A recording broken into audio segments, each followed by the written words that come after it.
বান্দরবান জেলা সদর ও আলীকদম উপজেলা পরিষদ নির্বাচন সম্পন্ন। অনেকদিন পরে আমরা নতুন চেয়ারম্যান পেয়েছি, নতুন উপজেলা চেয়ারম্যান পেয়েছি।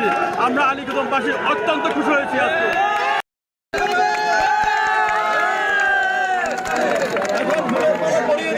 মের 8 তারিখ বুধবার বেসরকারিভাবে ঘোষিত ফলাফল অনুযায়ী বান্দরবান সদর বিএনপি ঘরানার আব্দুল কুদ্দুস মোটরসাইকেল প্রতীকে 19,144 ভোট পেয়ে উপজেলা চেয়ারম্যান নির্বাচিত হয়।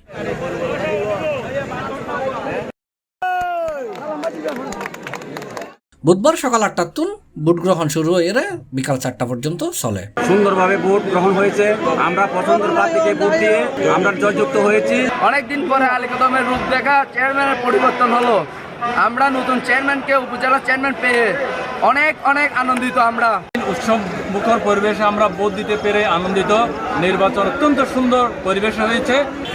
নতুন চেয়ারম্যান জন্য আমরা শুভকামনা করি। আলীকদমের মানুষ একদম পরিচ্ছন্ন, সৎ এবং যোগ্য ব্যক্তিকে বেছে নিল। এই জন্য আমরা আলীকদমবাসী গর্বিত।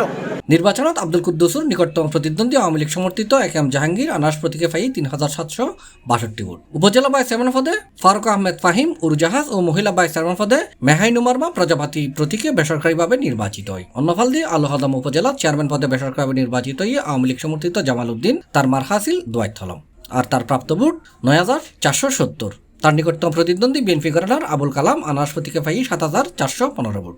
এই উপজেলার ভাইস চেয়ারম্যান পদত বিএনপি ঘরানার মোহাম্মদ রিটন 9,063 ভোট ও মহিলা ভাইস চেয়ারম্যান পদত বিএনপি ঘরানার শিরিন আক্তার 8,584 ভোট পাইলে বেসরকারিভাবে নির্বাচিত হয়।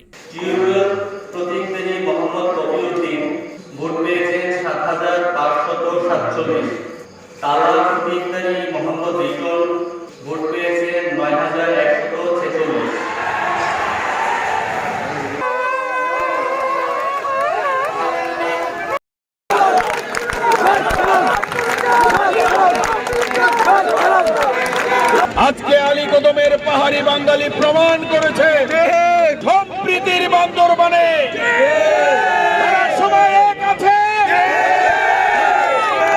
C+ চট্টগ্রাম।